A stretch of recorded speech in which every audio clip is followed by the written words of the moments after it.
أنه يشير. وطبعا الجهلة الذين قالوا إن الحاكم مهما فعل لا يخرج عليه، وهم مجموعة من الجهلة ربوا في أحضان أمن الدولة والحزب الوطني.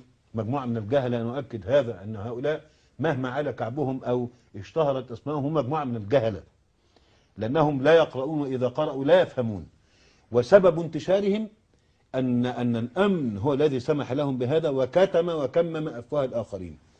هؤلاء هم الذين فضحونا أمام الناس. يعني صار إن واحد لسه طالع في التلفزيون من 4 أيام على قناة يقول إن هؤلاء الذين خرجوا إلى الثورة أحفاد عبد الله بن سبأ.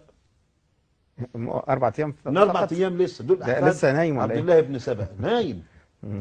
راجل نايم، لأن اللي عملوه بيه وعملوه شيخ أمن الدولة بس.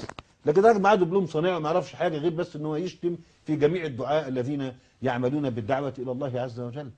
فلعل الأستاذ إبراهيم عيسى يقصد بذلك كلمة وإن ضرب ظهرك وأخذ مالك. وأنا أقول للناس راجعوا هذه العبارة، فإنها في صحيح مسلم.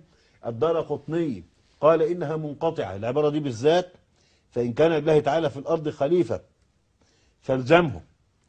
كلمة وإن ضرب ظهرك وأخذ مالك هذه منقطعة، هذا القدر منقطع. قال النووي شارح مسلم رحمه الله وهو كذلك.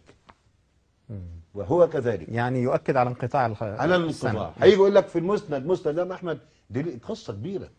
في مسند الإمام أحمد وردت هذه اللفظة من طريق آخر. طيب هتفترض ان الطريق دي صحيحة؟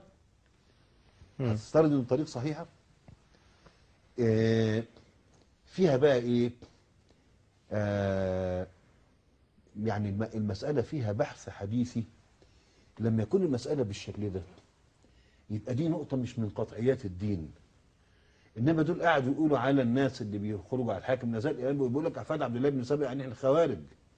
يعني كل اللي خرجوا وساهموا في الثورة والذين أيدوها دول مجموعة من الخوارج.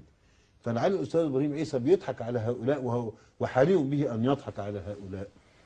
إن الحاكم لو سرق البلد كلها ولا حاجة، وإن ضرب ظهرك وأخذ مالك. لكن إن سرق الإنسان بك المرأة تقطع يده. وهذا كلام مضحك، لأنه كلام ينافي ويجافي قواعد العدل. نعم. لكن في النهاية برضه أنبه إلى أن المال مهما كان المال المسروق لابد من شرطين. الشرط الأول أن يكون ربع دينار فصاعدا، لا قطع إلا في ربع دينار فصاعدا. وأن يكون في حرز.